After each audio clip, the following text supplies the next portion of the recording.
Medina Sharma পেজে like comment नबी सारी दुनिया का है वो दुलारा नबी। আমি আপনাকে বাবা বোঝাতে চেয়েছি চলুন আমি আপনাকে বললাম তাহারে যদি দুনিয়া থেকে একজন নামাজীর সাথে বন্ধুত্ব করি আমি কিয়ামতের দিনে নামাজ আমার বন্ধু হয়ে যাবে। আলেম যদি দুনিয়াতে আমার বন্ধু হয় কিয়ামতে আলেম আমার বন্ধু হবে। আল্লাহ প্রেমিকরা যদি দুনিয়াতে আমার বন্ধু হয়ে যায় ওরাই তো বাবা কিয়ামতের মাঠে হাসর ময়দানে তারাই আমার বন্ধু হবে। যদি এর পরে উল্টা কথা বেনামাজি যদি আমার বন্ধু হয় মাতাল আমার বন্ধু হয় সুদখোর যদি আমার বন্ধু হয় ঘুষখোর যদি আমার বন্ধু হয়ে যায় এরা আল্লাহর দুশমন আল্লাহর বিধান যারা না মেনে ইবলিসের কার্যকলাপ জীবনে গ্রহণ করেছে এরা আল্লাহর চরম শত্রু। এরাই হয় আল্লাহ পাকের দুশমন। আল্লাহর দুশমনের সাথে দুনিয়াতে যারা বন্ধুত্ব করবে কিয়ামতের কঠিন দিনে এদের সাথে এদের হাসর হবে। প্যারে নবী মুহাম্মদ রাসূলুল্লাহ সাল্লাল্লাহু আলাইহি ওয়াসাল্লাম নবী যখন মদিনার মসজিদে নববীতে সাহাবীদেরকে এই কথা বাবা শুনিয়েছে রাসূলুল্লাহ সাহাবীদের ভিতর থেকে প্রিয় নবীর একজন প্রিয় সাহাবী হযরত আনাস রাদিয়াল্লাহু তাআলা আনহু প্রিয় নবীর সম্মুখে উঠে দাঁড়ালেন আর আমার নবীকে ডেকে বললেন ইয়া রাসূলুল্লাহ ইয়া হাবিবাল্লাহ হুজুর যদি ক্ষমা করুন হুকুম যদি আপনি আমাকে দেন অনুমতি যদি আপনি যদি আমাকে দেন ইয়া রাসূলুল্লাহ আমি আনাস আপনার কাছে একটি কথা জানতে চাই। রাসূল যেই বন্ধুত্বের গল্প শুনিয়েছে হযরত আনাস উঠে দাঁড়িয়ে বললেন হুজুর যদি আপনি আমাকে হুকুম দেন আমি আপনাকে একটি কথা জানতে পারি। প্রিয় নবী বললেন আনাস কি কথা বলতে চাও বাবা? হযরত আনাস নবীকে ডেকে বললেন ইয়া রাসূলুল্লাহ আপনি বলেছেন আল মারউ মা'a মান আহাব্বা পৃথিবীতে তুমি যার সাথে বন্ধুত্ব সম্পর্ক করবে কিয়ামতের কঠিন দিনে তার সাথেই তোমার হাসর হবে। নবী এটাই আপনার থিওরি এটাই আপনার জবানের কথা আপনার হাদিসের কথা আপনার পবিত্র জবানের বাণী। হুজুর আপনার কাছে জানতে চাই আল্লাহর আকাশের নিচে জমিনের উপরে तमाम পৃথিবীতে না আমি আনাস আমার কোনো বন্ধু নেই। হুজুর আপনার কাছে জানতে চাইছি তাই কিয়ামতের দিন হাসর হবে আমার কাছে আমার তো কোনো বন্ধু নেই। দুনিয়ার মাতাল দুনিয়ার বন্ধু কিয়ামতে সে তার বন্ধু দুনিয়ার আল্লাহওয়ালা কিয়ামতে সেই আল্লাহওয়ালা হবে তার বন্ধু। অর্থাৎ দুনিয়ার সম্পর্ক কিয়ামতের দিন আল্লাহ লুটাই রাখবে। কিন্তু আনাস বললেন হুজুর এই জমিনে আমার কোনো বন্ধু নেই আমার হাসর হবে কার সাথে?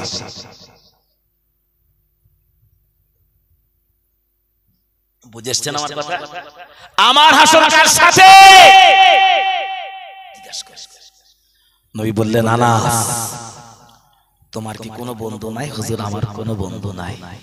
কিন্তু রাসূল তো বলেছেন তার আগে পৃথিবীতে বেঁচে থাকতে গেলেও মানুষের সাথে সম্পর্ক করতে হয় বন্ধুত্ব করতে হয় মানুষের জন্য মানুষের প্রয়োজন হয় হয় না? অবশ্যই তো প্রয়োজন হয়। তোমার কোনো বন্ধু নাই? হুজুর নাই। নবী বললেন বাবা আনাস তুমি কি কোনোদিন বন্ধুত্ব করার জন্য কোনো মানুষ তালাশ করনি? বন্ধুত্ব করার চেষ্টা করনি? ইয়া রাসূলুল্লাহ বন্ধুত্ব করার জন্য না আমি অনেক মানুষের কাছে গিয়েছি কিন্তু ভালো মানুষ খুঁজে পেলাম না বন্ধু করার মতো। আপনি ভেবেছেন কথাটা? আমি আমি যে বন্ধুত্ব করব আল্লাহর জমিনে বন্ধু খোঁজার জন্য আমি অনেক মানুষের দ্বারস্থ হয়েছি বন্ধুত্ব করার মতো কোন মানুষ আমার সামনে কে হবে? নবী বললেন কেন বাবা কি বুঝছো? আমার নবী পাকের সাহাবী হযরত আনাস রাদিয়াল্লাহু তাআলা আনহু আমার নবীকে ডেকে বললেন ইয়া রাসূলুল্লাহ ইয়া হাবিবাল্লাহ হুজুর আমি আনাস আমার মন চায় মানুষের সাথে বন্ধুত্ব করার জন্য একটু সম্পর্ক করার জন্য কেন না মানুষের জন্য মানুষের প্রয়োজন হয়ে যায় ইয়া রাসূলুল্লাহ তাই আমি আনাস আমি আমার এলাকা থেকে আল্লাহ জমিনে কত জায়গায় বন্ধুত্ব করার জন্য একটা ভালো মনের মানুষ তালাশ করার জন্য ছোটাছুটি করেছি। আমি খুঁজিতে এমন একজন মানুষের দ্বারস্থ হয়েছিলাম, এমন একজন মানুষের কাছে গিয়েছিলাম যে মানুষটার কাছাকাছি ওই মানুষটি সত্য আমার আল্লাহকে এক বলে মেনে নিয়েছে। সেটা জবানে বলেছে লা ইলাহা ইল্লাল্লাহ, আল্লাহ ছাড়া কোনো মাবুদ নাই। ইয়া রাসূলুল্লাহ, হুজুর আপনাকে নবী বলে মেনে নিয়েছে। তিনি তো বলেছেন মুহাম্মাদুর রাসূলুল্লাহ, হযরত মুহাম্মদ সাল্লাল্লাহু আলাইহি ওয়াসাল্লাম আল্লাহ পাকের প্রেরিত রাসূল। আর এই কলেমা আমরাও তো সবাই তো পড়ে রেখেছি। অবশ্যই কালেমা পড়তে হয়। আমি বন্ধুত্ব করার জন্য এমন একজন মানুষকে সিলেক্ট করলাম খোঁজাখুঁজি করতে গিয়ে আমি তার কাছে গিয়ে দেখি ওই মানুষ আমার আল্লাহকে আল্লাহ বলে মেনে নিয়েছে, হুজুর আপনাকে আখিরি পয়গম্বর বলে মেনেছে, तमाम নবীদের প্রতি ঈমান এনেছে, तमाम ফেরেশতাদের প্রতি ঈমান এনেছে, तमाम পরকালের উপরে ঈমান এনেছে, সব তিনি বিশ্বাস করেছে। ইয়া রাসূলুল্লাহ, আমি আনাদ ভাবলাম আল্লাহকে যখন মেনেছে, পরকাল মেনেছে, জান্নাত জাহান্নাম মেনেছে, হাসর মেনে নিয়েছে, নিজের তাকদীর মেনে নিয়েছে, অবশ্যই এই মানুষটি হবে একজন ধার্মিক, এই মানুষটি হবে একজন ভালো আল্লাহওয়ালা, এই মানুষটি হতে পারে একজন ঈমানদার। আমি তার কাছে চলে গেলাম বন্ধুত্ব করার জন্য, অথচ যেই না কাছাকাছি যে একটু সময় দিলাম বন্ধুত্ব করতে গিয়ে আমি যে দেখলাম আল্লাহকে মেনে নিয়েছে বটে, তবে আল্লাহ পাকের বিধান পাঞ্জেখানা 5 ওয়াক্ত নামাজ ও নবী কলেমা পড়েছে বটে, আল্লাহ পাকের 5 ওয়াক্ত নামাজ আদায় করে না, সব করে নামাজ না। এরা মুসলমান আছে বলে মনে হয় দুটো একটা খুঁজে পাওয়া যাবে, যে একটা মানে চোর বাদ দিলে ভালো মানুষ নেই, তাই তো? চোর বাদ দিলে ভালো মানুষ নেই। আপনি বাস্তবের সাথে মিলিয়ে না, কার সাথে আমি সম্পর্ক করব? হুজুর সব তিনি মেনে নিয়েছে, আল্লাহ পাকের পাঞ্জেখানা 5 ওয়াক্ত নামাজ নাই, তিনি নামাজ পড়ে না, আল্লাহ দরবারে তিনি বেনামাজি। ওগো নবী, দুনিয়া থেকে আমি আনাদ যদি বেনামাজির সাথে বন্ধুত্ব করি, নবী সাহাবী হওয়ার পরেও কিয়ামতের কঠিন দিনে হাসরের মহাময়দানে বেনামাজির সাথে আমার হাসর হবে। ইয়া রাসূলুল্লাহ, হুজুর আমি আনাদ একজন বেনামাজির সাথে কখনো বন্ধুত্ব করিতে পারি না। নামাজ নাই, তুমি কিসের মানুষ? কিসের মানুষ তুমি? আমি বেনামাজির সাথে কেন বন্ধুত্ব করব? ইয়া রাসূলুল্লাহ, ইয়া হাবিবাল্লাহ, আমি তাকে ছেড়ে দিলাম, আমি কি আর ভালো মানুষ পাবো না? আমি যেন পাগলের মতো ঘোরাঘুরি করতে লেগেছি, কোথায় একটা ভালো মানুষ পেয়ে যায়, আমি কোথায় একটা বন্ধু পেয়ে যাই, আবার তালাশ করিতে এমন একজন মানুষের সন্ধান পেয়ে তার কাছে চলে গেলাম।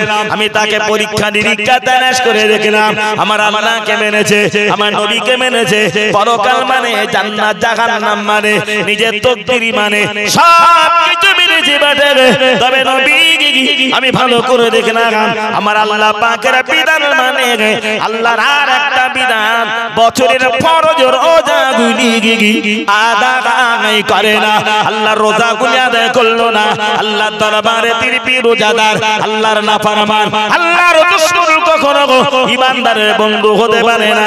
কারণ প্যারা নবী বলেছে ঈমানদার কখনো আল্লাহর দুশমনের সাথে বন্ধুত্ব করিতে পারে না। হুজুর তিনি বেনামাজি কেমন, তিনি বেরোজাদার কেমন করে ঈমানদারের বন্ধু হতে পারে? আমি তাকেও ছেড়ে দিলাম, পাগলের মতো ছুটি আর একজন মানুষের সন্ধানে চলে গেলাম। আমি তাকেও তালাশ করে দেখলাম, পূর্বে দুটি মানুষের নাই, 3 নম্বর ব্যক্তিটি একই অবস্থা, কিন্তু তালাশ করলাম নামাজ পড়ে, হয়তো রোজা করে, দুটি কাজ করে বটে, কিন্তু তার জীবনটা ইচ্ছা মতো পরিচালনা করে। ইয়া রাসূলুল্লাহ, আল্লাহর কোরআন মেনে জীবন পরিচালনা হয় না, আল্লাহর বিধিবিধান মেনে জীবন পরিচালনা হয় না, নামাজ পড়ে বাস্তব, রোজা করে বাস্তব, জীবনটা চালায় ইচ্ছা মতো, ধর্ম করে ইচ্ছা মতো, আল্লাহর আইন ছেড়ে দিয়ে ইচ্ছা মতো যারা জীবন পরিচালনা করে, ওই ব্যক্তি আমার কাছে আমার বন্ধু কেমন করে হতে পারে? ইয়া রাসূলুল্লাহ, আমি আর আমি ঘুরিতে যত মানুষের কাছে গেলাম বন্ধুত্ব করার জন্য, আমি যত মানুষের দ্বারস্থ হলাম বন্ধু করার মতো আমার মনের কোনো মানুষ আমি খুঁজে পেলাম না। কে আমার বন্ধু? আল্লাহর মানে নামাজ নাই, আল্লাহর মানে রোজা নাই, আল্লাহর মানে ইচ্ছা মতো চালায়। এখন এই যে পাবজি খেলে, এই হুকুমটা কার? আল্লাহর না ইবলিসের? কথা বলেন। ইবলিস খাওয়ায় না, পারায় না, মাখায়। তুমি কিসের ঈমান? তোমার কিসের ঈমানদার? আল্লাহর নিয়ামত খাও ও ভাইরা, আর ইবলিসের আইন পালন করো। রাত করো না, তোমার হাত, তোমার কাছে হাত দুটো জোড় করে বলছি, রাতের অন্ধকারে আরামের বিছানায় শুয়ে ঘুম আসার আগে তোমার বিবেককে জিজ্ঞাসা করো, তোমার কর্ম তোমাকে ইমাম মেহেদীর দিকে আগিয়ে নিয়ে যাচ্ছে না কানা দাজ্জালের দিকে আগিয়ে নিয়ে যাচ্ছে? বুঝাসিনি? এই পৃথিবীতে দাজ্জালও আসবে, ইমাম মেহেদী আসবে না? কথা বলে, দাজ্জালও আসবে, ইমাম মেহেদী আসবে। তোমার ব্যবহার, তোমার কর্ম, তোমার আচরণ তোমার দাজ্জালের পথে নিয়ে যায়, ইমাম মাহদীর আদর্শের দিকে নিয়ে যায়। তোমার বিবেকের সাথে কথা বলো। তাম পৃথিবীর প্রত্যেকটা মানুষ তার আপন বিবেকের সাথে কথা বলতে পারে না? বিবেকের সাথে কথা বলো। তোমার ভালো মন্দর পরিচয় তুমি নিজে জানো, কারোর কাছে জানার দরকার নেই। তুমি কতটা ভালো তুমি জানো। কথা বলে, আফসোস আর কতদিন ঈমান দুর্বল করে এইভাবে থাকবো আমি আর আপনি। হযরত আনাস বললেন, হুজুর যত মানুষের কাছে গেলাম কোনো না কোনো ত্রুটি আমার চোখে ধরা পড়েছে, আমি তাকে কি করে মনের মানুষ বলে মানতে পারি? রাসূল কথাগুলো শুনলেন, চুপ করে একটু মাথাটা নিচু করলেন, একটু যেন নিচু করে একটু অপেক্ষা করে আবার মাথা উঁচু করে আনাস করেন, আনাস যা বলেছে বাবা সব বুঝলাম, সব শুনলাম, তারপরও আমি মুহাম্মদ সাল্লাম জানতে চাই তোমার চোখে কি এমন কোনো ভালো মানুষ নাই যার সাথে দুনিয়াতে বন্ধুত্ব করা যায়? কেউ না? রাসূলের কথার দ্বারাই আনাস বুঝেই দিয়েছে বন্ধুত্ব কাউকে না কাউকে করতেই হবে। কেউ কি না, সবাই আমরা বলবো একেবারে সবাই কি খারাপ, কেউ কি ভালো নেই, কেউ না কেউ ভালো আছে। হযরত আনাস বললেন, হুজুর, আনাস তখন ভেবেছেন যে একটা সুযোগ, হুজুর আজ আমার থেকে ভালো মানুষ আছে বন্ধুত্ব করার মতো, কে তিনি? আমার নবী যখন জিজ্ঞাসা করে ও বাবা না বন্ধুত্ব করার মতো আল্লাহ জমিনে সম্পর্ক করার মতো ভালো মানুষ কি বাবা তোমার চোখে না গায়? হযরত আনাস বললেন, হুজুর আছে ভালো মানুষ আছে। আমার নবী জিজ্ঞাসা করলেন, কে বাবা? তিনি বলো না। হযরত আনাস কেমন করে বলবে? আমার নবীকে তখন ডেকে বললেন, ইয়া রাসূলুল্লাহ, ইয়া হাবিবাল্লাহ, আমি এমন একজন ব্যক্তির কথা আপনার কাছে বলতে যাই, এমন একজন ব্যক্তির কথা আপনার কাছে উপস্থাপন করতে চাই যার সাথে বন্ধুত্ব করার মতো জীবন নিজেই বন্ধুত্ব করিলে নিজের জীবনটাও ধন্য হয়ে যায়। আমি আপনার কাছে এমন একজন ব্যক্তির কথা বলতে চাই যার সম্পর্কে মহান আল্লাহ তার কোরআনে একাধিক জায়গায় ঘোষণা করেছেন। জোরে বলুন সুবহানাল্লাহ। আল্লাহ কোরআনে বলেছেন, মুহাম্মাদুর রাসূলুল্লাহ ওয়াল্লাযীনা মা'আহু আশিদ্দাউ আলাল কুফফারি রুহামাউ বাইনাহুম তারাহুম রুকআন সুজদান ইয়াবতাগুনা ফাদলান মিনাল্লাহি ওয়া রিদওয়ানা। ওয়াহান আল্লাহর কোরআন আরেকটি জায়গাতে বলেছে, ওয়া মা মুহাম্মাদুন ইল্লা রাসূল ক্বাদ খালাত মিন ক্বাবলিহির রাসূল। আল্লাহ আরেকটি জায়গাতে বলেছেন, ওয়া মা আরসালনাকা ইল্লা রাহমাতাল লিল আলামিন। ইয়া রাসূলুল্লাহ, ইয়া হাবিবাল্লাহ, বন্ধুত্ব করার মতো এমন একজন মহান ব্যক্তি আল্লাহর জমিনে আছে যারা সমকক্ষ কেউ নাই, যারা সমতুল্য কেউ নাই, যারা সমতুল্য কেউ হতে পারে না। তিনি আর কেহ নয়, যার গোটা জীবন চরিত্র কোনো ত্রুটি নাই। তিনি হলেন মক্কার বাতি মদিনার জ্যোতি, আব্দুল্লাহর বেটা, মা আমেনার নয়নের মণি, জগৎগুরু বিশ্বনবী বিশ্বকবি মুহাম্মদুর রাসূলুল্লাহ সাল্লাল্লাহু আলাইহি ওয়াসাল্লাম। তামাম পৃথিবীতে আমার নবীর মতো আদর্শবান কেহ নাই, চরিত্রবান কেহ নাই, উত্তম আদর্শবান কেহ নাই, আমার নবীর মতো আখলাক আর কাহার নাই, আমার নবীর সমকক্ষ তামাম পৃথিবীতে নাই নাই নাই। ইয়া রাসূলুল্লাহ ইয়া হাবিবাল্লাহ, মহান আল্লাহ আমি আনাস আমাকে যে কতদিন বাঁচিয়ে রাখে দুনিয়ার জিন্দেগিতে বিশ্ব নবীকে আমি আনাস বন্ধু বলে মেনে নিলাম। আর একটু জোরে বলে, ওই জন্য বলেছিলাম রতনে রতন চেনে, মাতালে মাতাল চেনে, সুদ করে সুদ খোদ চেনে। কত বলে হ্যাঁ, কেমন মানুষ কার সাথে বন্ধুত্ব করলেন? আমার নবীর চরিত্রের কোন ত্রুটি আছে? আখলাক, আদর্শ, চরিত্র, পবিত্রতা কোন ত্রুটি আছে? নিষ্পাপ নির্ভেজাল তিনি হলেন মুহাম্মদুর রাসূলুল্লাহ সাল্লাল্লাহু আলাইহি ওয়াসাল্লাম।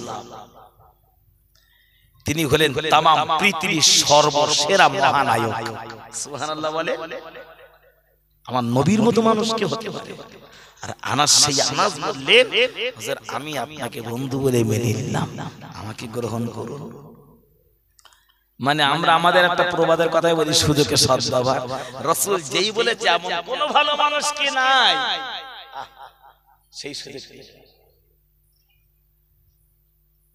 ও যুবক ভাইরা, তুমি একটু রাতের অন্ধকারে, তুমি ধরে নাও, আমি একটা দৃষ্টান্ত মাঝখানে দিই, ধরেন আপনি একজন মানুষের সাথে বন্ধুত্ব করতে গেছেন, খুব গভীর বন্ধুত্ব, একটা না 20 বছর সম্পর্ক, ওটা বসা খাওয়া পাওয়া সবকিছু বন্ধু ছাড়া উপায় নাই। যেখানে যায় একসাথে দুই ভাই যায়, সিনেমায় গেলেও একসাথে দুই ভাই যায়, যা করে একসঙ্গে করি। 20 বছর ধরে এক বন্ধু আর এক বন্ধু ছাড়া বাঁচে না। আপনি বন্ধুটাকে একদিন দাওয়াত করেন বাড়ি, একদিন দাওয়াত করেন, দাওয়াত করে বন্ধুকে বস আল্লাহ নসিবে যা জোটা একটু ভালো ভালো মানে একটু ভালো করে খাওয়া দাওয়া দেন, খুব সুন্দর করে আদর আপ্যায়ন করে খাওয়া দাওয়া করে দুপুরবেলা এবার একটু আরাম বিশ্রাম করে বিকেলে একটু গল্প গুজব, বন্ধু বন্ধু আজকে কোনে যাবো, কি করবো না করবো, ঠিক ভালো করে খাবিয়ে দাবিয়ে গল্প করতে করতে বন্ধুটা জিজ্ঞেস করে, বন্ধু 20 বছর ধরে তোমার সাথে সম্পর্ক, বিরাট প্রিয় বন্ধুত্ব, অনেক দিন ধরে জিজ্ঞেস করবো মনে করি সুযোগ পাইনি, তাই তোমাকে একটু দাওয়াত করলাম। তা আমি আজকে একটা কথা তোমার জিজ্ঞেস করতে চাচ্ছি। বলবে কি? বলবে না, যেহেতু 20 বছর তোমার সাথে সম্পর্ক করার পরে যখন যেটা আমি আর তুমি যাই করি না, যখন যেটা তুমি করেছো আমাকে না নিয়ে করনি, কলাকসনি করতে হবে, কচুচুরি করতে হবে, ক্যারাম বোর্ড খেলতে হবে, ক্রিকেট খেলতে হবে, ফুটবল খেলতে হবে, ওখানে মোস্তানি করতে হবে, অমুকের মাল হরণ করতে হবে, মানে বন্ধুত্বের পরিচয় যা ঘটে যা বলেছো সব করেছি, কোনোদিন না করিনি। বন্ধু তোমার কাছে একটা কথা জানতে চাচ্ছি, কি বলো, যে 20 বছর ধরে সারা জীবন অন্যায় পথে চালালে একদিনও নামাজের কথা বলো নি কেন? বন্ধু একটু বলে দেওয়া, তোমার সাথে সম্পর্ক করেছিলাম, তুই কোনোদিন বললি না কেন চলো বন্ধু আজকে একটু নামাজ পড়ি আসি, একটু বল কারণ কি, আমি কি অপরাধ করিস তোমার কাছে? বন্ধু কি জবাব দেবে বলে মনে হয়? কথা বলে জিজ্ঞেস যখন করেছে উত্তরটা দিতে হবে, কথার পরিপ্রেক্ষিতে একটা কথা তো হয়। 20 বছরের সম্পর্ক মানে অন্তত 35-40 বছর বয়স, একটা আনুমানিক ধরিলাম, জবাব থাকতে হবে। বন্ধু বলো কি অন্যায় করলাম? কোনদিন ধর্মের কাজে ডাকলে না, শুধু অন্যায়ের কাজে ডেকেছো, কি ব্যাপার বলো একটু। বন্ধু লজ্জার মাথা কি অন্তত কিছু বলতে পারো না, বলো এরা বলে বলবে, আস্তে আস্তে সব হবে, বলবে না বলবে না। যার জীবন শুরু হয় মদ আর গাঁজা চুরি ছেঁচড়া দিয়ে, ওই জীবন শেষ বয়সে আস্তে আস্তে হবে। এটা কি করে ইমানদারিত্বের কথা বলে মনে হচ্ছে? হ্যাঁ, খানিকটা কাঁদা নে ওই ইট ভাটার ডাম্পারে ফেলে দিলেই ইট তৈরি হবে বলে মনে হয়? কত বলে তৈরি হবে? ও পুরি পেকে যাবে বটে, কিন্তু ও যে কি হবে, ও যে কি হবে নিবিড় হবে। তাহলে ওটাকে যদি ইট বানাতে হয়, নদীর থেকে কাদা তোলো, ওই কাদা আবার 2-4 দিন ধরে শুকিয়ে ভালো করে মেশিনে মিক্সচার করো, সুন্দর করে পাইল করে করে করে করে ওকে আবার ফার্মে ফেলো, ফার্মে ফেলে ফের আবার রোদ দাও, রোদ দিয়ে 10 দিন 15 দিন ধরে ভালো করে শুকিয়ে নাও, হবে না। তারপর আবার কাঁধে করো, আদর যত্ন করে ভাটার ডাম্পারে ফেলো, ফেলে সুন্দর করে সাজাও, সাজানো কমপ্লিট। এবার ওর ভিতরে কয়লা ঢালো আর আগুন জ্বালাও, দাও করে 1 মাস 1.5 মাস কি 15 করে দি, জ্বালিয়ে একদম পাকা করে দেওয়া হবে। একই ফার্মে তৈরি হলো, একই কোম্পানির ইট, এই একই কোম্পানির কাদা, একই কোম্পানির রোদে তৈরি হলো, একই কোম্পানির ফার্মে তৈরি হলো, সব এক কোম্পানিতে হলো। আচ্ছা ডাম্পার থেকে পেকে যখন বের হবে এক কোম্পানি বের মনে হয় 1 নম্বর, 2 নম্বর, 3 নম্বর পেকি, 3 নম্বর আমা, 4 নম্বর ঝামা, আবার কেউ রাবিশ। হয় না কথা বলে দেরাম তো সব এক রকম, 5 রকম হলো, সব তো যত্ন করেই পোড়ানো হয়েছে, একই কোম্পানির কয়লা দিয়ে ধরানো হলো। যুবক ভাইরা একটু কি বলবে, তাই প্রকৃত ইট বানাতে গেলে তার শুরু থেকে এইভাবে করতে ওই জায়গাটায় যেতে হয়, এতটা কষ্ট করে। তোমার জীবনটা যদি শুরু হয় মাতলামো দিয়ে, ছাঁচড়ামো দিয়ে, গাঁজা দিয়ে, জুয়া খেলা দিয়ে, তাস খেলা দিয়ে, 20 বছর যদি পার হয়, ওই বন্ধু 20 বছর পর তোমার প্রশ্নের জবাবে দিয়ে যদি বলে আস্তে হবে, তোমার বন্ধু সারা জীবন তোমার টিমের সদস্য বানিয়েছে, আল্লাহর পথে কোনোদিন ডাকিনি। যদি মনে করো নিজেকে আল্লাহর পেতে হয়, বন্ধুর বুকে লাথি মারো, মেরে পিছিয়ে তোমার বন্ধু তোমাকে জাহান্নামে নিয়ে যেতে চায়। তোমার বন্ধুর উদ্দেশ্য একলা কেন জাহান্নামে যাব?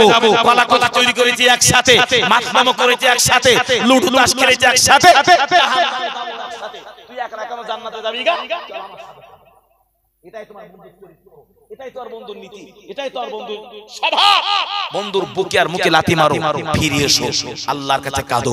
ফালিয়াদাহকু কলিলাও ওয়ালিয়াবকু কাসীরা, বান্দা কম হেসে বেশি কাঁদো আমার কাছে। ভুল করেছো, গুনাহ করেছো, অপরাধ করেছো, আমাকে বলো, আমি আল্লাহ তোমায় ক্ষমা করে দেব। সুবহানাল্লাহ।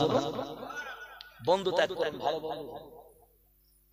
প্যারে নবী মুহাম্মদ রাসূলুল্লাহ সাল্লাল্লাহু আলাইহি ওয়াসাল্লাম আমার নবীকে হযরত আনাস বললেন, ইয়া রাসূলুল্লাহ, হুজুর আমি আনাস আপনাকে দুনিয়াতে বন্ধু বলে গ্রহণ করলাম, আল্লাহ যতদিন আমাকে বাঁচিয়ে রাখে।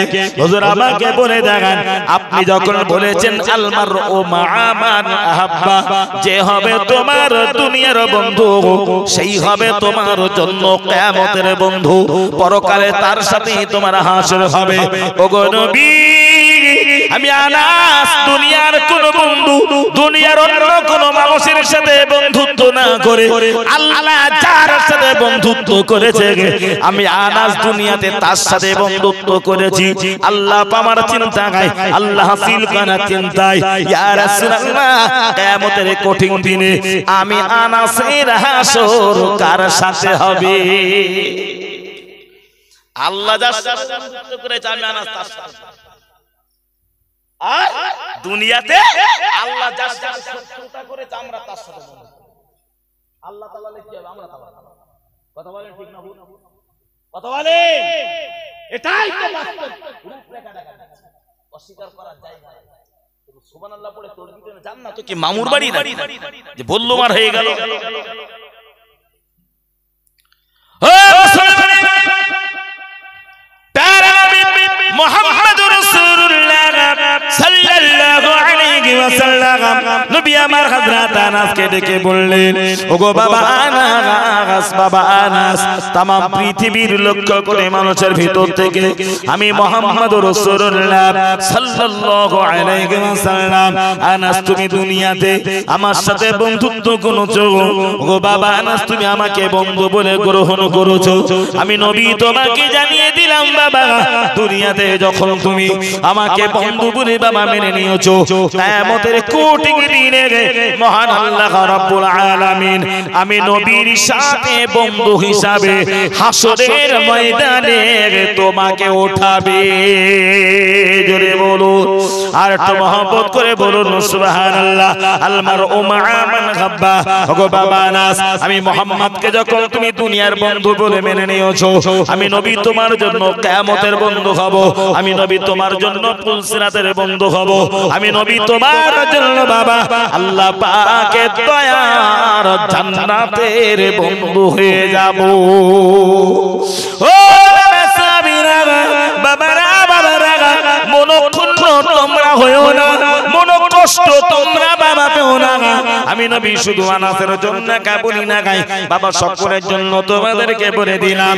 আমি নবী তোমাদের জন্য জানিয়ে দিলাম, সুন্নাতে নববীর উপরে যারা জীবন প্রতিষ্ঠা করে, নবীর আখলাক আদর্শের উপরে জীবনকে যারা অটল করে, কিয়ামতের কঠিন দিনে আমি রাসূলুল্লাহর সুন্নাতগুলো জীবনে বাস্তবায়িত করার বিনিময়ে আমি নবী কিয়ামতের কঠিন দিনে সুন্নাত প্রেমী আমার উম্মাত উম্মতিদের জন্য আমি মুহাম্মদ বন্ধু হয়ে যাব। জোরে বলুন, আর একটু মহব্বত করে বলুন সুবহানাল্লাহ। আমার নবী বলেছো বাবা সাহাবীরা, আমার সুন্নাতকে তোমরা তোমাদের জীবনে মেনে নাও, সুন্নাত নববীর উপরে জীবন প্রতিষ্ঠা করো। কেননা রাসূলুল্লাহ বলেছে একটা সুন্নাতকে যারা মেনে নেয়, আমার একটা সুন্নাতকে যারা প্রতিষ্ঠা করে, আমার একটা সুন্নাতকে যারা জীবনে বাস্তবায়িত করে, সোনার নবী বলেছে মহান রব্বুল আলামিন আমার আল্লাহ আমার একটা সুন্নাত মেনে নেওয়ার কারণে আল্লাহ তাআলা বান্দা বান্দির আমলনামায় 100 শহীদের মর্যাদা দান করে দেয়। জোরে বলুন, আর একটু মহব্বত করে বলুন সুবহানাল্লাহ। আমার সুন্নাত তুমি মানবে না, ইবলিসের চরিত্র কেমন করে মারো। শহীদের কত সম্মান, শহীদের কত মর্যাদা, শহীদ কারা আল্লাহর কোরআন বলেছে অত জাগেদো না ফি সাবিলিল্লাহি বিআমওয়ালিকুম ওয়া আনফুসিকুম যালিকুম খায়রুল লাকুম ইন কুনতুম তা'লামুন।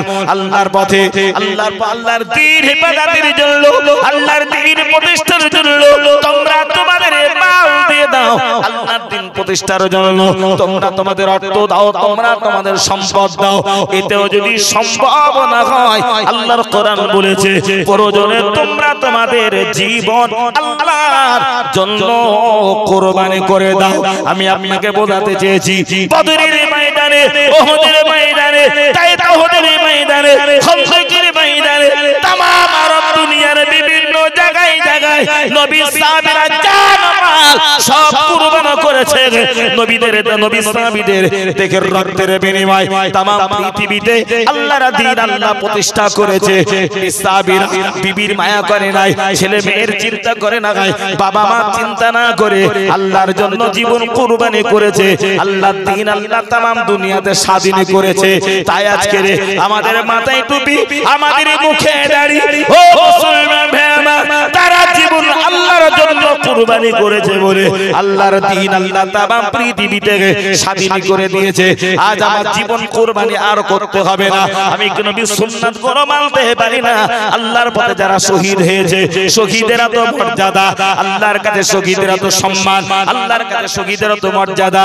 আমার নবী বলেছেন কিয়ামতের কঠিন দিনে আল্লাহ শহীদদের কোনো হিসাব নেবে না, আল্লাহ শহীদদের কোনো বিচার করবে না।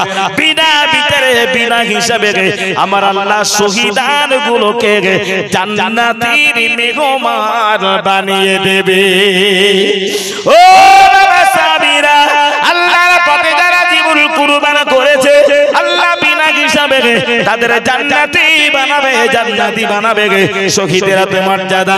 আর আমার উম্মতে মুহাম্মাদির জন্য আমি রাসূলুল্লাহ বলে দিলাম, আমার একটা সুন্নাত যারা জীবনে প্রতিষ্ঠা করবে, আমার একটা সুন্নাত যারা মেনে নেবে, কিয়ামতের কঠিন দিনে এমন 100 শহীদের মর্যাদা আমার উম্মত উম্মতিদের নসিবে আমার আল্লাহ জুটিয়ে দেবে। বিড়ি খাওয়া সুন্নাত না ফরজ? তাড়াতাড়ি বলেন। বিড়ি খাওয়া আসলে সত্যি বলি না, ওটা সত্যি বলি, ওটা একটু মানে রহস্য। বিড়ি বলি, মদ বলি, এই জাতীয় আমরা অনেকে অন্যায় করি। আপনি বলবেন আমরা যারা এখানে বসে আছি না, এক এক করে যদি আমরা নিজেরা যদি আলোচনা করি, সবার মনটা চাই যে আল্লাহ যদি একটু স্বপ্নে হলো আমার নবীর দেখা দিত। আচ্ছা ইচ্ছা হয় না একটু বলেন, কথা বলেন, মন হয় না? রাসূলের মাজার মুকদ্দাসে যারা যায় না, মক্কা মদিনার দেশ এমন একটা সোনার দেশ, যারা গিয়েছে দেখবেন যেন মন হয় না আর বাড়ি ফিরে আসে। আর যেন মন হয় না যে ফিরে আসি, কি একটা সোনার জায়গা, কি রহমত ওখানে ধরছে। কিন্তু এই রাসূলের দেখার দিদারের ইচ্ছা, দিদার পাওয়া সব একজন ইমানদারের ভিতরে থাকে না, থাকে না? আশাটা হয় না, হয় না? আমাদের আশাটা হয় আল্লাহ যদি আমার নবীর দিদার একটু দিত। কিন্তু আপনি বলেন, এটা আমি হাসির ছলে বলছি না, বাস্তব, রাসূলের দিদার পাওয়ার আশায় যদি আমাদের জীবনটা অপেক্ষায় থাকে, আপনি বলবেন আচ্ছা যদি আমরা হারাম খাই, হারাম খেয়ে নবীর দিদার পাওয়া যায় বলে আশা করা যায়? রাসূল জীবনে হারাম খেয়েছে? খান। আমরা যদি এই বিড়ি সিগারেট এই জাতীয় নেশা বস্তু আছে, আচ্ছা ওগুলো খেলে এগুলো একটু দুর্গন্ধ হয় বলে মনে হয়? গালগুলো একটু গন্ধ হয়। আচ্ছা দুর্গন্ধ অবস্থায় নবীর দিদার পাওয়া যাবে? এই রেকর্ড तमाम পৃথিবীতে আছে না? এক কথা, নবীর দিদার যদি পেতে হয় না, এই সমস্ত অন্যায় অপরাধ থেকে নিজেকে হেফাজত করে রাতে রাতে কাঁদতে হয় আল্লাহর কাছে। শুধু কান্না নয়, আরামের বিছানায় শুয়ে যতক্ষণ দুটো চোখে ঘুম না আসে ততক্ষণ আমার নবীর প্রেমের দৌড় পড়তে হয়। স্বপ্নটা ঠিক রাখতে হয়, বাস্তবের স্বপ্নটা ঠিক রেখে রাসূলের প্রেমের দৌড় পড়তে পড়তে আমার যুবক ভাইরা না নবীর প্রেমের দৌড় পড়ায়, দৌড় পড়ার সময় নেই, প্রেমিকের জ্বালায়, অন্য মেয়েদের জ্বালায়, तमाम রাত ধরে ধরে ফোন করি করি করি করি ঠিক যে ফজর আজান দেয় সেই থেকে ঘুম আসবে। আর 10টা 9টা 8টা 11 করে ঘুম ভাঙবে না। এই ঘুমগুলো সব ইহুদিদের ঘুম, ইহুদিদের ঘুম। বর্তমান সময় আর সমাজের যুবক ভাইদেরকে যদি জিজ্ঞেস করায় না, সবাই না কিছু কিছু আছে, ও যে ইমানদার ও নিজেকে প্রমাণ দেওয়ার কোনো জায়গা নাই, ক্ষমতা নেই। কি ফায়দা হলো ভাই? এই লাপালাপি হুড়োহুড়ি ঠেলাঠেলি আমরা যা করলাম অপরাধের, আমার ফায়দাটা কি হলো? চাই না একটু দেখি দিন ভালো করে ধর্মের পথে ফিরে আসি, এতে কি মজা আছে? এতে কি মজা আছে? বারবার তো আলেমরা বড় বড় বুজুর্গানে দিনরা ধর্মের কথা বলে, নামাজের কথা বলে, আচ্ছা আসি নামাজের পথে দেখি নামাজে কি মজা আছে। এই জেদটা কোনদিন হয় না, বুঝাছো না? এই জেদটা কি আমাদের কোনদিন হয় না? রাসূল বললেন আমার একটা সুন্নাতকে মানলে ওরা 100 শহীদের মর্যাদা পাবে। তাই একজন মানুষ যদি 100 শহীদের মর্যাদা আল্লাহর তরফ থেকে পায়, তার সম্মান কত? ও সাবিরা বাবারা বাবারা, সুন্নাতি জীবন যারা পরিচালনা করে, সুন্নাতি নবাবির উপরে জীবনকে যারা প্রতিষ্ঠা করেছে, আমার আখলাক, আমার আদর্শ, আমার সততা, আমার পবিত্রতা, আমার চলাফেরা, ওঠা বসা, খাওয়া দাওয়া, আমার উম্মতের ভিতরে যাদের ভিতরে বাস্তবায়িত করেছে, গোটা জীবনটা নবী প্রেমে পাগল করেছে, तमाम জীবনটা নবী প্রেমে পাগল করেছে, আল্লাহর বিধান অনুযায়ী, কোরআনের নির্দেশ অনুযায়ী জীবন পরিচালনা করেছে, মহান আল্লাহ তাদের প্রতি এত এত খুশি হয়ে যাবে কিয়ামতের কঠিন দিনে। আল্লাহ রাব্বুল আলামিন আমি মুহাম্মদুর রাসূলুল্লাহ সাল্লাল্লাহু আলাইহি ওয়াসাল্লাম আল্লাহ পাক আমাকে যে জান্নাতে রেখে দিবে, আল্লাহ আমাকে যে জান্নাতের অধিবাসী বানাবে, আমার প্রেমিক ওই সমস্ত সুন্নাত প্রেমী উম্মতি গুলোকে আমার আল্লাহ একই জান্নাতের অধিবাসী করে দেবে। জোরে বলুন, আর একটু মহব্বত করে বলুন সুবহানাল্লাহ। ও বাবা সাবিরা, আমি মুহাম্মদুর রাসূলুল্লাহ যদি কিয়ামতের মাঠে আমি নবী আমার দলে যদি দাঁড়াতে চাও, আমার নবী তামাম দুনিয়াকে বলেছে আমার প্রেমে জীবন প্রতিষ্ঠা করো, আল্লাহর জান্নাতে যদি আমার সাথী হতে চাও, আমার সুন্নাতের উপরে তোমরা তোমাদের জীবন প্রতিষ্ঠা করো। অথচ দেখতে বাবা যাবে আমার নবী 63 বছরের জীবন নিয়ে মক্কার মদিনা কাটিয়েছে, কত মানুষ নবীর নুরানি চাঁদ চেহারা বাবা দেখেছে, কিন্তু আজ 3000 বছর পরে নবীর দিদার, নবীর চেহারা আমরা তো সবাই দেখি না।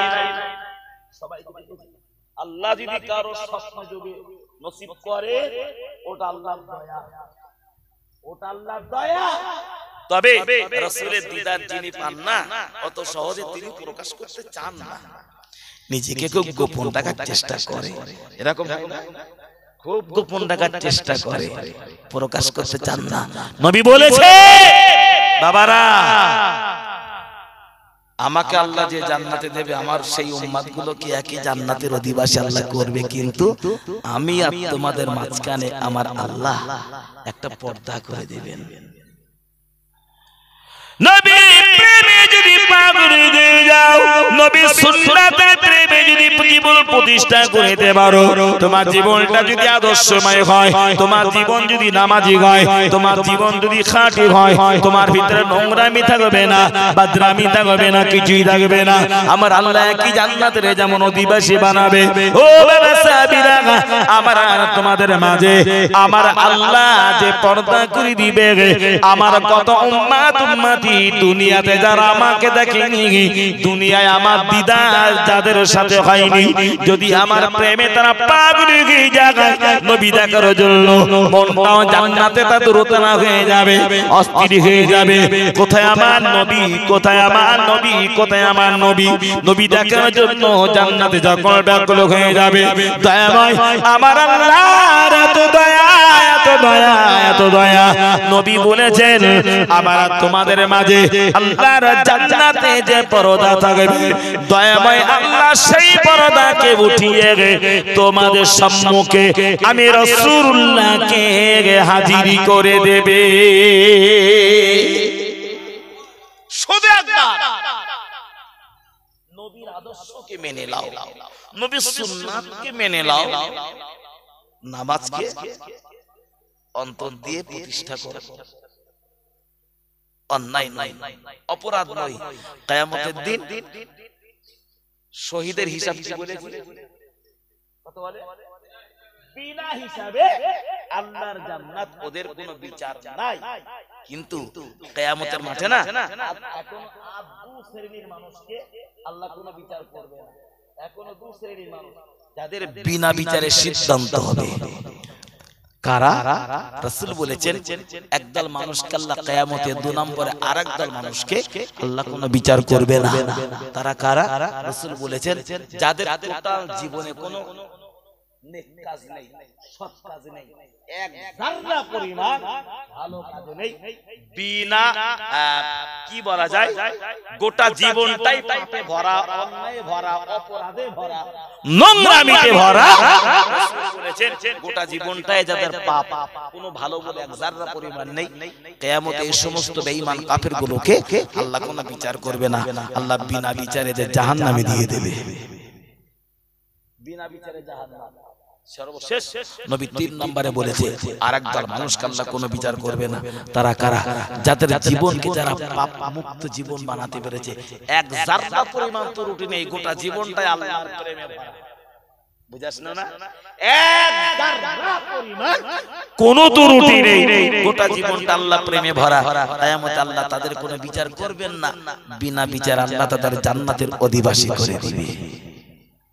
শহীদদের কোনো বিচার নাই, আর পাপ মুক্ত জীবন তাদের কোনো বিচার নাই, আর একেবারে খাঁটি পাপী যারা তাদের কোনো বিচার নাই। আচ্ছা, এই বেঈমান কাফেরদের বিচার হবে না, একদম আল্লাহর পাগল যারা হয়ে গিয়েছে তাদের কোনো বিচার হবে না, শহীদদের কোনো বিচার হবে না। বিচার তো কিয়ামতে হবে নাকি? কথা বলে বিচার হবে কাদের? কথা বলে বিচার কাদের হবে? শহীদদের হলো না, খাঁটি পাপীদের বিচার হলো না, আর খাঁটি ইমানদারদের কোনো বিচার হলো না। এই 3 শ্রেণীর 3 প্রকার মানুষের যদি কোনো বিচার না হয়, আপনি না বলে নাই বলে দিচ্ছি, আচ্ছা আমি যদি বলি তাহলে বিচার তাহলে আমার হবে, মানে আমাদের বিচারটা শুনতে বলেছে খিচুড়ি মার্কা জীবন। ফামান ইয়ামাল মিসকালা যাররাতিন খায়রান ইয়ারা ওয়া মান ইয়ামাল মিসকালা যাররাতিন শাররান ইয়ারা। বিচার তাহলে আমাদেরই হবে, ভালো কাজ আর খারাপ কাজ। আল্লাহ কারোর উপরে কিয়ামতে অবিচার করবে। বিচার তাহলে আমাদের হবে, আল্লাহর কাছে সেদিন কি নিয়ে দাঁড়াবো? আমি যদি এতটুকু খারাপ কাজ করি আল্লাহ তারও প্রতিদান দেবে, আমি যদি এতটুকু ভালো করি আল্লাহ তারও প্রতিদান দেবে। বোঝা গেল না? এখন এই যে আমাদের দুর্মূল্যমান জীবন, যা একক বলি নামাজ পড়েছি, একটু আল্লাহকে ডেকেছি, হয়তো জীবনে অর্ধেক করেছি, যদি আল্লাহ এতটুকুর বিনিময় কোনদিন দেন, আল্লাহর দয়ার উপরে যদি কোনদিন আল্লাহ দেন, তবে সেটা হবে আমানি ঠেলে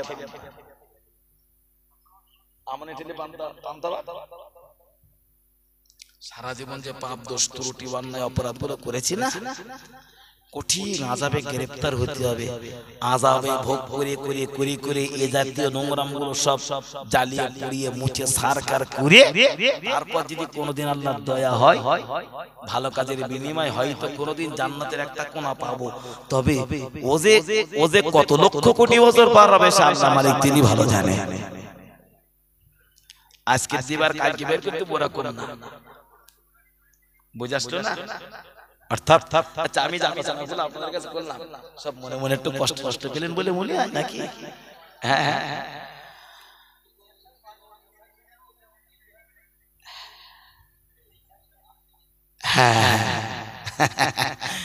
ঠিক বলেছেন। চলো তাই আপনাদের সবার কাছে দাবি, আমার যুবক ভাইরা আমাকে বলবো যে না, যুবক ভাইদেরকে বলবো আল্লাহর পথে ফিরে আসুন, নিজের ইচ্ছে আসুন, লোক আপনাকে বলবে তাই নয়। আপনার জ্ঞান আছে, বিবেক আছে, বুদ্ধি আছে, যতটুকু আছে অতটুকুকে আপনি কাজে লাগান, অতটুকু কাজে লাগান। মনের ভিতরে বিশ্বাস করুন আমার আল্লাহ আছে, আমার আমরা খাওয়াই, আল্লাহ আমাকে খাওয়ায়, আমি সে আল্লাহকে কিভাবে খুশি করতে পারি, আমি সে আল্লাহকে কিভাবে রাজি করতে পারি। যুবকেরা আপনি একটু ভালো করে অনুভব করুন, প্রিয় রাসূল বলেছেন অন্তর থেকে না কলিজা ভরে যদি আল্লাহকে একবার ডাকা হয়, একবার আল্লাহ পাকের কাছে এই একটা ডাক এত প্রিয়। প্রিয় নবী বলেছেন হযরত জিবরাইল ফেরেশতা ফেরেশতা জিবরাইলের 1000 বছরের ইবাদতের তুলনায় আমার উম্মতির একটা ডাক আল্লাহর কাছে আরো বেশি প্রিয় হয়ে যায়। আজকের সেদিনটা গেল কোথায়? গেল কোথায়? আমরা যদি সত্যকারের বাড়ির গার্জিয়ান হই, আমার মেয়েকে আমি কতটা সামাল দিতে পেরেছি, আমি আমার স্ত্রীকে কতটা সামাল দিতে পারলাম, আমার মেয়ে আমার শেয়ানা বোন আমার স্ত্রীকে যদি আমি সামাল না দিতে পারি না, আমি মদ্দালোক নই, আমি পুরুষ নই, আমি একজন হিজড়া, এতে কোনো সন্দেহ নেই। শেষ জামানা, আখিরি জামানা, বাঁচার রাস্তা পৃথিবীতে আল্লাহ আমাদের পাঠিয়েছে একটা সিস্টেম, রেজুলেশনের ভিতর দিয়ে আল্লাহ পাঠিয়েছে যে তুমি তোমার জীবনকে এইভাবে পরিচালনা করো। মানব জীবন পরিচালনা সিস্টেম আছে না? কথা বলে মানব জীবন পরিচালনার সিস্টেম আছে, রেজুলেশন আছে। সিস্টেমের বাইরে গেলে পথভ্রষ্ট হতেই হয়। মহান আল্লাহ বলেছে বান্দা মনে রাখো আমি আল্লাহ পৃথিবীতে তোমাদেরকে পাঠিয়েছি একেবারেই তো খামাখা নয়, যা মনে করবে তাই করবে, এটা তো কখনো হতে পারে না। এই জমিনের মালিক তো তুমি না, তোমার বাবা নয়, ও জমিনের মালিক হলাম আমি আল্লাহ। আর আমার জমিনে যা ইচ্ছা তাই করবে, ওটা আমি আল্লাহ কখনো মেনে নিতে পারি না।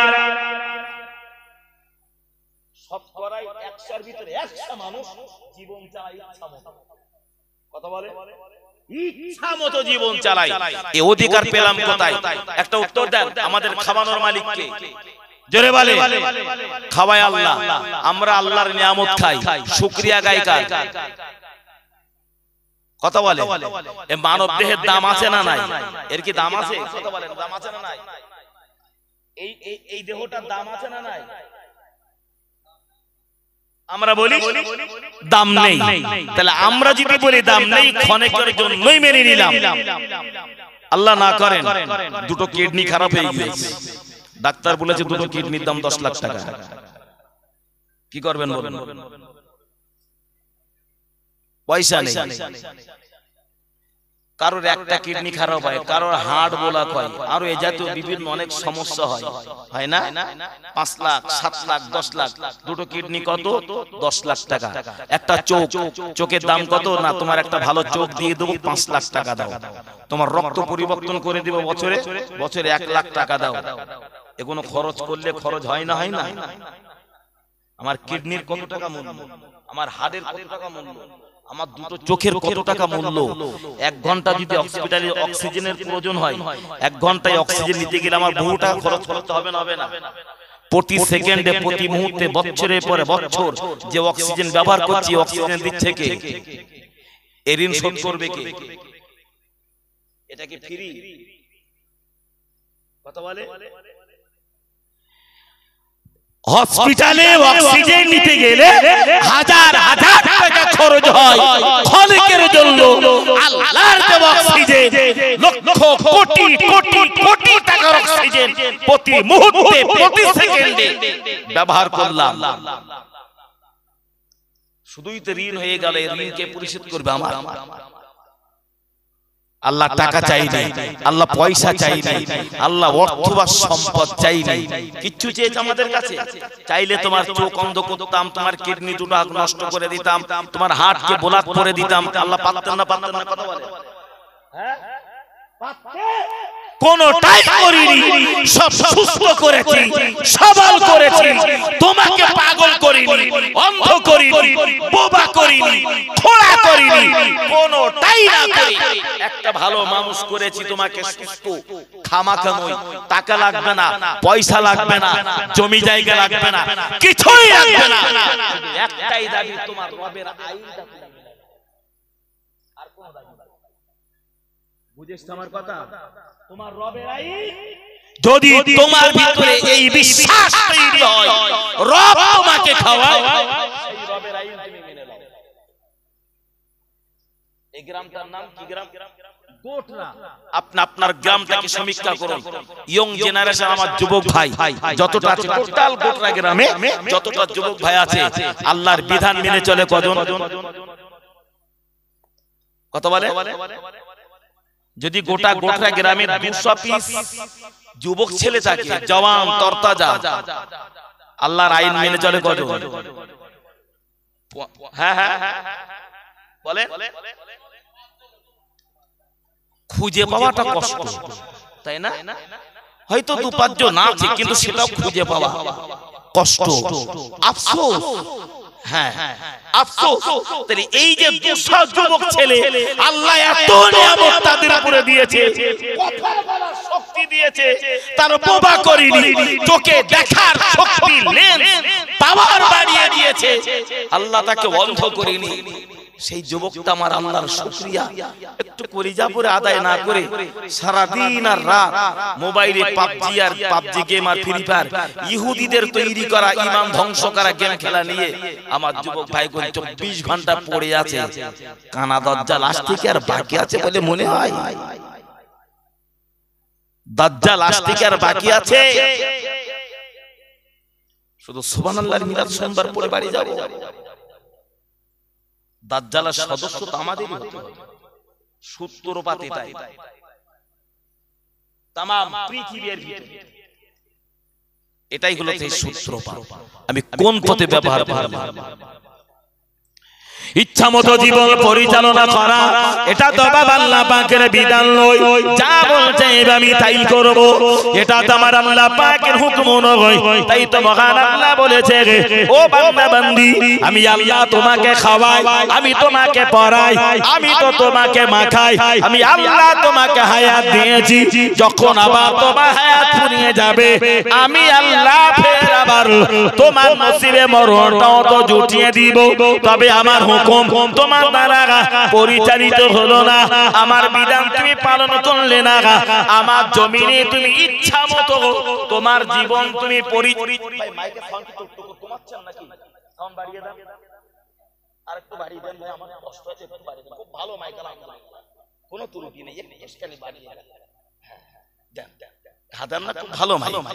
কথা বলতে কষ্ট হচ্ছে না, একটু বাড়িয়ে রাখে, কোনো অসুবিধা নেই। চলো, মহান আল্লাহ বলেছে ইচ্ছা মতো তুমি জীবন পরিচালনা করবে, এটাই তোমার কাছে কি মনোনীত হলো? ইহুদি কার্যকলাপ তুমি তোমার জীবনে বাস্তবায়িত করবে, এটাই কি তোমার কাছে মনোপছন্দ হলো?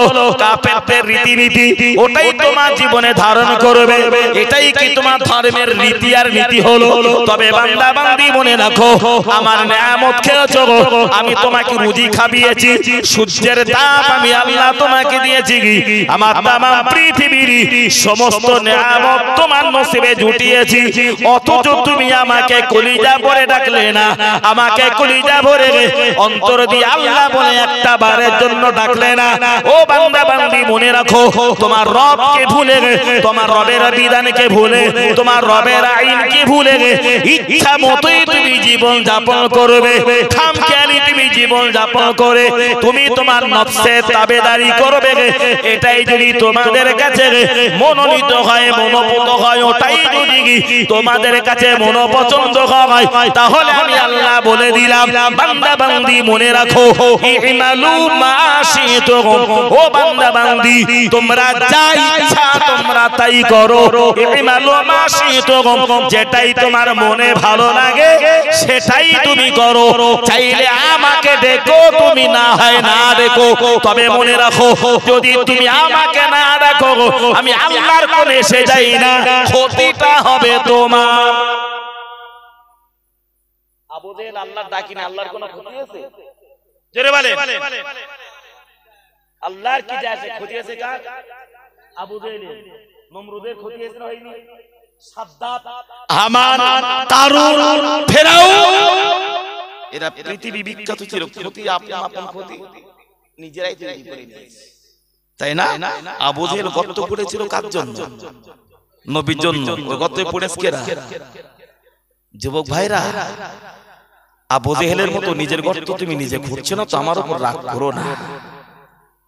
তোমার গর্ত তুমি মনে করো না যে ইমাম সাহেব জানাজা করে দিলে জান্নাত 7 সমুদ্র 13 নদী, সারা দুনিয়ার ইমাম যদি তোমার জন্য কাঁদে ভস্মে ঘি, কোনো লাভ নেই। কি ফায়দা আছে তোমার জন্য জানাজা? কি ফায়দা আছে তোমার জন্য কালেমা খানি? কি ফায়দা আছে তোমার জন্য দোয়া? কি ফায়দা আছে তোমার জন্য দুটো ফকির মিসকিন গরিব দশয় ব্যক্তিদের খেতে দেওয়া? আমাকে একটু বুঝিয়ে দেবে ফায়দা হাসিল করতে গেলে কি লাগে, তুমি সেটা কি অর্জন করেছো? রাগ করলেন কি আমার কথায়? আজকের সমাজ কোথায় চলে গেল? আর কতদিন থাকবে এইভাবে? পরিবর্তন কি জীবনটা আসবে না? তাই তো আল্লাহ বলেছে, বান্দা বান্দি মনে রাখো, ইমালু মা শিতুম, তোমরা যা ইচ্ছা তোমরা তাই করো, যেটাই তোমার মনে ভালো লাগে সেটাই তোমরা করো। এখানে কি আমরা এটাই কি বলতে পারি? ইচ্ছা মতোই চলতে বলেছে, তাই মন চাইলে ধর্ম করি, না হয় না করি, এটাই তো বাস্তব নয়।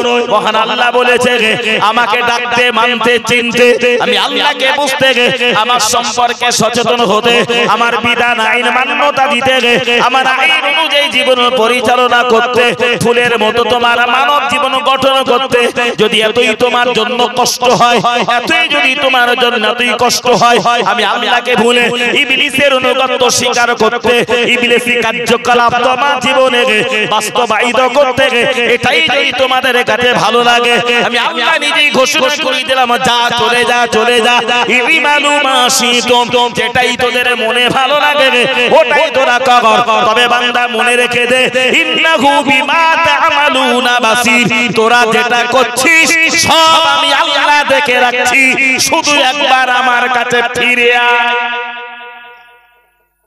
বুঝেছ আমার কথা? দিনে রাতে যদি 24 ঘন্টা হয়, মোবাইলের সময় কতটা ব্যয় করেছি, আর কোরআনের পিছনের সময় কতটা ব্যয় করেছি, আল্লাহ পরিচয় নেবে না নেবে না? কিন্তু একথা এখন আবেগ করে শুনবো, শুনে কালকে আর বলো সেই পায়খানা যেখানে লোকে করে বাইক, বাস বাগান, আম বাগান, ওখানে গিয়ে পাবজি খাবে। আজকে শুনবি, শুনে কালকে আর পাবজি খাবে, পরশুদিন মিলাদ হবে, ওখানে গাবার দোয়ায় শামিল হবে, তারপর একদিন কোন জায়গায় গান আছে সেখানে নাচতে যাবে। আছে না নেই? কথা বলে জীবনটা হলো খিচুড়ি মার্কা জীবন। এই জীবনের কি দাম? এই জীবনের কি দাম?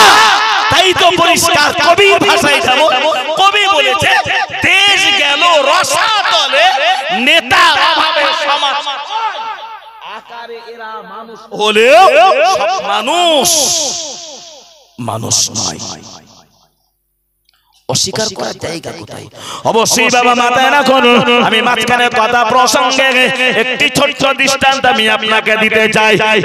কলিকাতার মাটিতে হাওড়া ব্রিজ, যেটা ব্রিটিশ সরকারের পিরিয়ডে তৈরি হয়েছিল, ওই হাওড়া ব্রিজের উপরে একজন পাগল সবসময় বাবা ঘোরাঘুরি করে। সেই জমানায় ঘোরাঘুরি করিত একজন পাগল এই ব্রিজে থাকে, অথচ পাগলের গায়ে কোনো পোশাক পরিচ্ছেদ বলে কিছুই না, গায়ে গোটা দেহটা ল্যাংটা, একেবারে উলঙ্গ হয়ে পাগল ঘোরাঘুরি করে। হঠাৎ করে পাগল দৌড়ে চলে গিয়েছে এক কাপড়ের দোকানদারের কাছে। দোকানওয়ালাকে ডেকে বলে, এ বাবা দোকানদার, একটা কাপড় দাও। ওই দেখার জন্য কাছে সারা বছর যে পাগলটা ল্যাংটা হয়ে থাকে, উলঙ্গ হয়ে থাকে, দোকানে গেছে, একটা কাপড় দাও না, একটা কাপড় দাও। ওই দেখাটা লোক আছে, শিখে কাপড় দাও। একজন উলঙ্গ পাগল যদি দোকানে যে কাপড়ের দোকানে একটা কাপড় চাই, দিতে মন চাবে না? চাবে না? সে কম দামি হবে, খেয়েছে যখন আগে দিই, কাপড়টা দিয়েছে, কাপড়টা নে সতরটা ঢাকলেন, সুন্দর করে ঢেকে ও যেখানে থাকে, যেখানে দাঁড়ায় চুপ করে দাঁড়িয়ে আছে। লোকে সবাই দেখছে, সারা বছর লোক পাগলটা ল্যাংটা হয়ে থাকে, অথচ হঠাৎ করে কাপড় চেয়ে কাপড় পরে চুপ করে দাঁড়িয়ে আছে, কোনো কথা বলে না। কি ব্যাপার? আপনারা চুপ করেন, যিনি দেখছেন আপনারা চুপ করেন, একটু চুপ করেন, যিনি দেখছেন ওনাকে দিকে দেন। তো কাপড় পরে চুপ করে দাঁড়িয়ে আছে, বেশ কিছুক্ষণ দাঁড়িয়ে থেকে আবার পাগলটা কাপড় খুলে না, দোকানদারকে ফিরিয়ে দিলেন, এলে কাপড় ফিরিয়ে দিলেন, আবার ল্যাংটা। যে পাগল গায়ে কিচ্ছু নাই, কাপড় চাইলো, কাপড় দিয়েছে, কাপড় পরে কিছুক্ষণ দাঁড়িয়ে সেই কাপড় খুলে আবার দোকানদারকে ফিরিয়ে দিয়েছে, মানুষের ভিতরে জানার প্রশ্ন জাগবে না? জাগবে না? ব্যাপারটা কি? এই পাগল, সারা বছর ল্যাংটা উলঙ্গ হয়ে থাকিস, আবার কাপড় খুললি কেন? চাইলি, কাপড় দিলাম, আবার ফেলে দিলি কেন? পাগল বলছে, অনেকদিন পর একটা মানুষ দেখেছি তো, তাই কাপড় পরেছিলাম, মানুষের সামনে ল্যাংটা হতে নাই। মানে পাগল যত কথা বলে, মানুষের ভিতরে তত জানার আবেগ তৈরি হয়, যত কথা বলে তত আবেগ তৈরি হয়। তখন ওরা বলছে, কেন আমরা কি কেউ মানুষ নই? মুসলমান অবশ্যই মাথায় রাখুন, ওই সময়তে পাগল বলল, কলকাতার মানুষের আগা, হাওড়া এলাকার মানুষের আগা, গোটা বছর আমাকে ল্যাংটা অবস্থায় তোমরা দেখতে পাও, আজকের না তোমরা আজকে আমাকে কাপড় পরা দেখছো, আমি যত কথা বলি তোমাদের ভিতরে তত জানার আবেগ তৈরি হয়, ততই জানতে তোমাদের ভিতরে বিভিন্ন প্রশ্ন জেগে জায়গায় বাবারা। আমি আমার হাত উঁচু করে দিলাম, আমার হাতের তলা দিয়ে অর্থাৎ হাতের নিচু দিয়ে এই ব্রিজে দাঁড়িয়ে কলিকাতা শহরটার দিকে একবার লক্ষ্য করো, গোটা কলিকাতা শহরের দিকে একবার বাবা ফলো করে দেখো না। পাগল হাত উঁচু করে দিয়েছে, আর ওই হাতের তলা দিয়ে যতটা নিজেদের চোখের আইতা আসে, গোটা কলকাতা শহরের দিকে তাকিয়ে দেখে গোটা কলিকাতা শহরে কুকুর আর বাঁদর ঘুরে বেড়ায়, তার মাঝখানে একজন মানুষ মাথায় টুপি আর দাড়িওয়ালা জুব্বা পিরহান পোশাক পরা মানুষ ঘুরে বেড়ায়। একজন মানুষ গায়ে জুব্বা, মাথায় টুপি, মুখে দাড়ি, কাঁধে আছে ঝোলা, আর গোটা মানুষ সব কেউ কুকুর, কেউ বাঁদর। এই কি দেখেছো? কি দেখেছো? কুকুর বাঁদর বলে, না না ভালো করে দেখো, হাতটা নিচে করে দেখো, সব যে মানুষ, সব তো মানুষ। আবার দেখো মানে কুকুর, আবার দেখো সব মানুষ, আবার দেখো কুকুর, আবার দেখো মানুষ।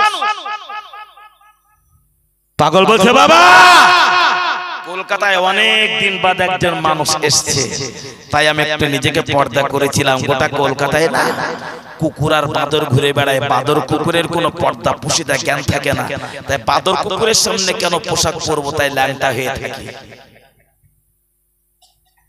ওই মানুষটা কে? পাগলকে জিজ্ঞাসা করছে, ওই মানুষটা কে? পাগল তখন বলল, এই মানুষটাকে না তোমরা চেনো না, ওই মানুষটা হলো ফুরফুরার পীর আবু বকর। সুবহানাল্লাহ। সব বাড়ি গিয়ে বলবেন নাকি? আর একটু তাহলে জোরে বলেন, বলতেছেন দেখো না, জোরে বলেন। ওই মানুষটা হলো ফুরফুরার পীর আবু বকর পুরপুরা দাদা পীর কিবলার পরিচয় যে পাগল যে পাগলটা ওই পাগলটাকে আমরা একটা প্রবাদের কথাই বলি না যে রতনে রতন চেনে, তাই না? মানুষ চিনতে গেলে না মানুষ হতে হয়। রাগ করছেন আপনারা? মানুষ চিনতে গেলে মানুষ হতে হয়। আমরা বলে থাকি রতনে রতন চেনে। সাতার একটা দৃষ্টান্ত নেন বাস্তবটা।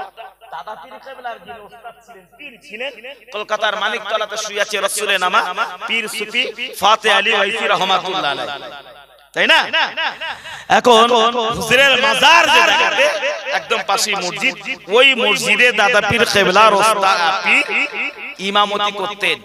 ওই মানিকতলা এলাকার মানুষ হুজুরের পিছনে ইক্তেদা করার জন্য সব নামাজ পড়তে আসতো। একটা এখন যে রাস্তা দিয়ে মুসল্লিরা নামাজ পড়তে আসে, ওই রাস্তার ধারে একজন পাগল শুয়ে থাকে, লাংটা, পোশাক নাই, পাগলটার পরিচয় দেয়, গায়ে পোশাক নাই।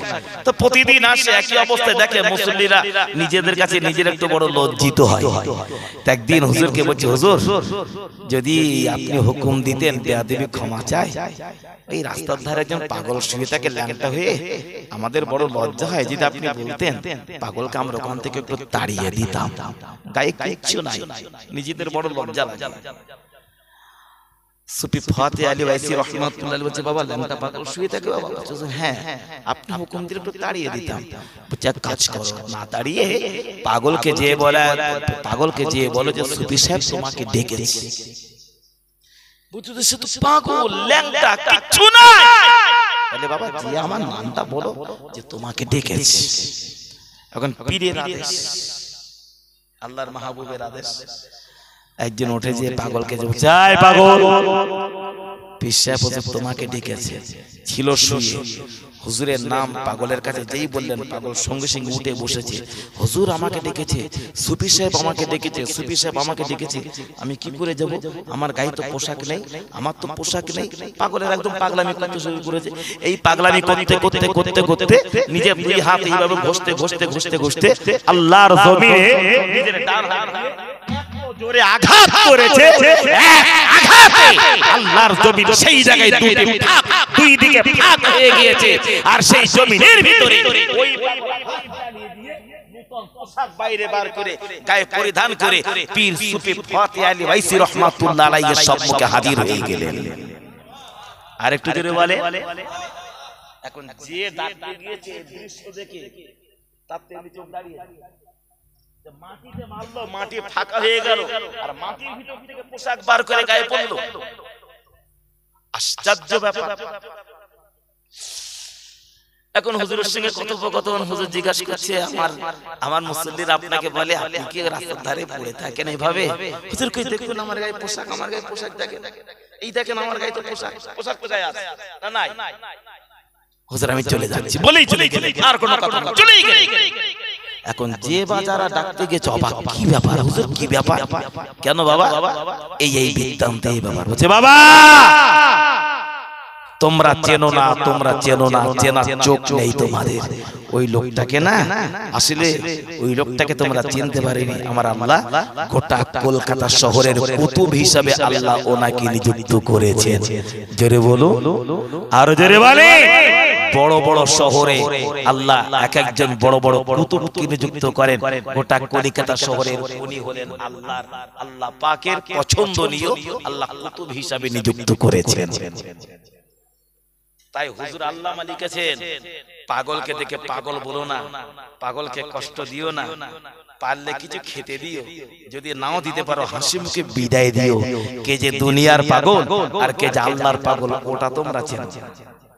আর ওটা চিনতে গেলে এখানে একটা চোখ আছে, আছে না? না কথা বলে, এই চোখটার প্রয়োজন পাগল চিনতে গেলে। কিন্তু এই চোখটা তো সব সমিতির টাকায় আটকে গিয়েছে, বুঝলেন? আমাদের এই চোখ সমিতির টাকায় আটকে গেছে না, বুঝতে পেরেছেন? সমিতির টাকা এই চোখ খুলতে গেলে সব ধ্বংস করে দিতে হবে। আমি তো সব জায়গায় দোয়া করি, আমি সব জায়গায় বলি যে আল্লাহ যারা সুদের কারবার করে সব মাল সব ধ্বংস করে দাও।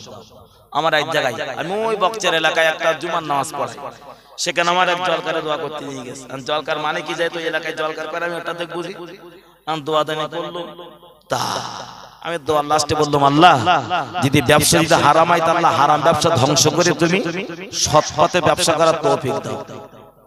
হারাম ব্যবসা ধ্বংস করে দাও, আমি এটা বলি। আর তো ব্যবসার জন্য না আমি মাসে কি হচ্ছে বলছে হুজুর কি আর আপনি এরকম দোয়া করলেন কেন? দেখো হারাম মালের জন্য আল্লাহর কাছে বরকত চাইলে বেঈমান হতে হয়। তো তোমার কারণে কি বেঈমান হবে? এটা কখনো সম্ভব? তুমি সৎ পথে করো, তোমার কেরা হারাম পথে করতে বলেছে? কে তোমাকে করতে বলেছে?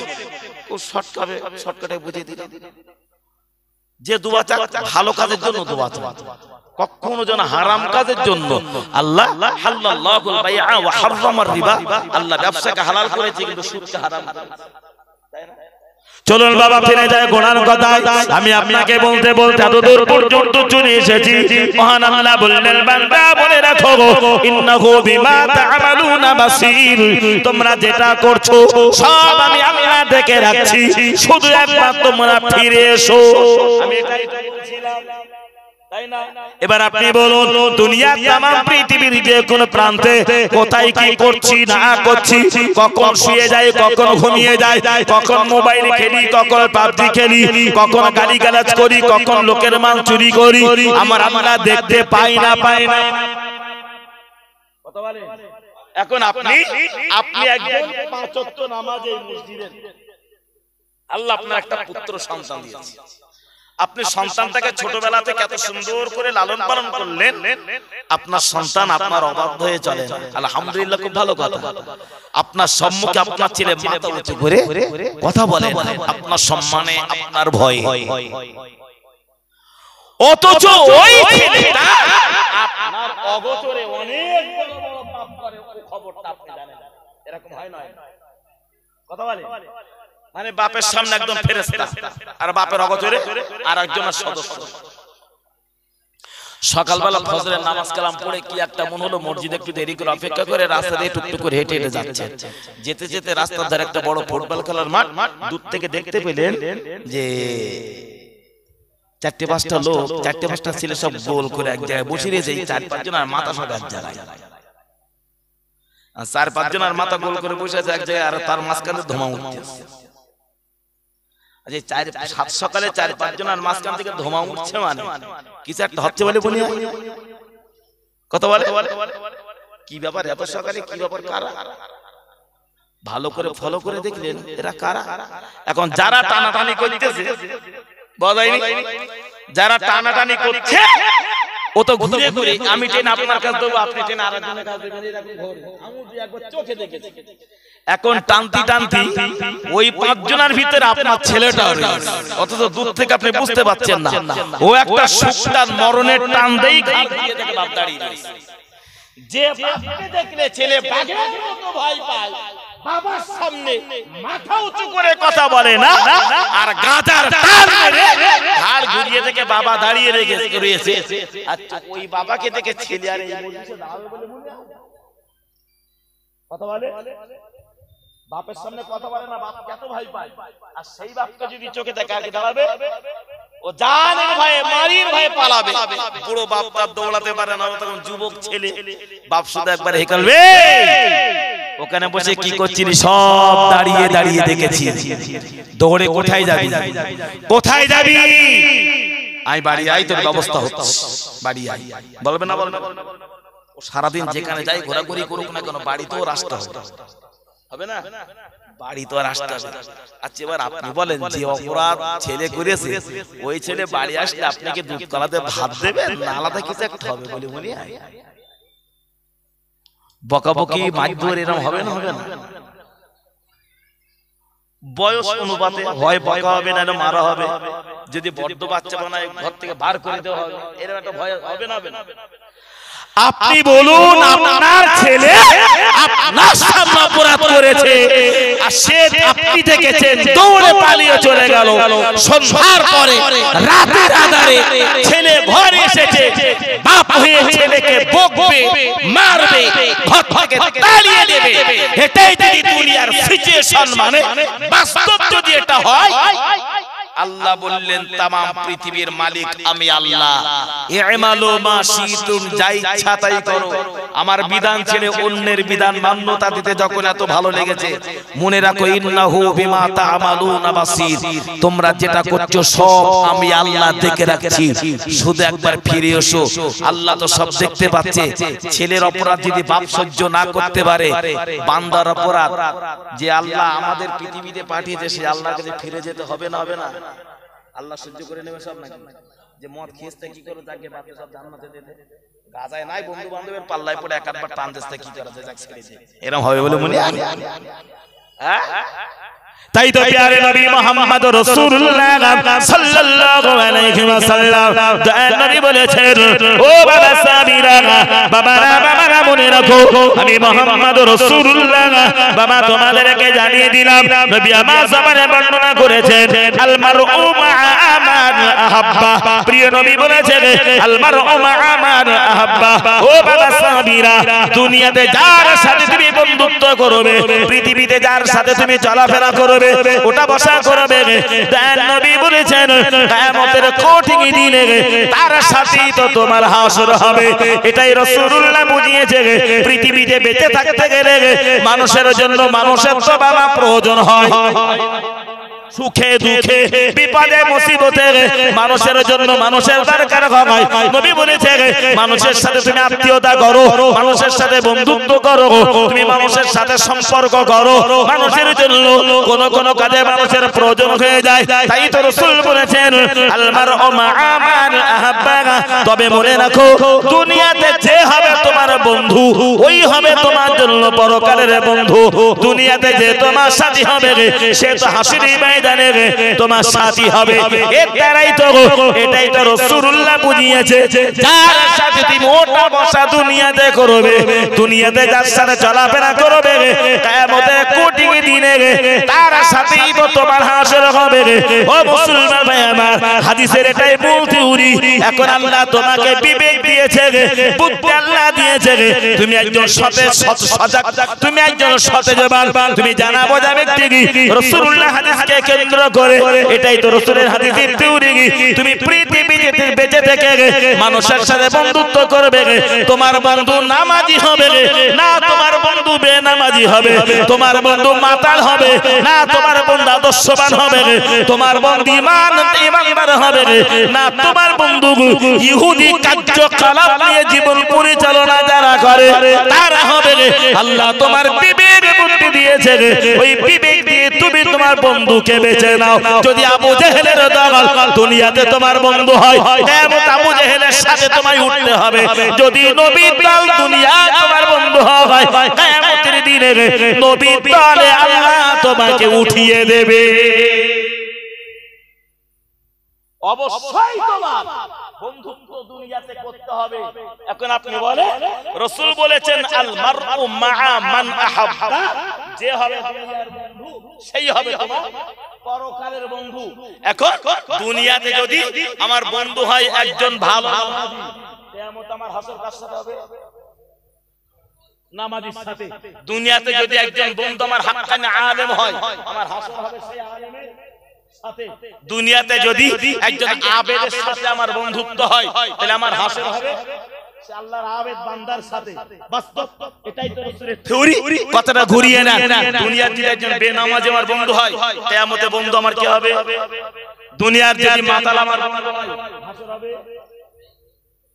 সেই মাতালের সাথে। সুদখোর যদি আমার বন্ধু হয়, হাসর হবে সেই সুদখোরের সাথে।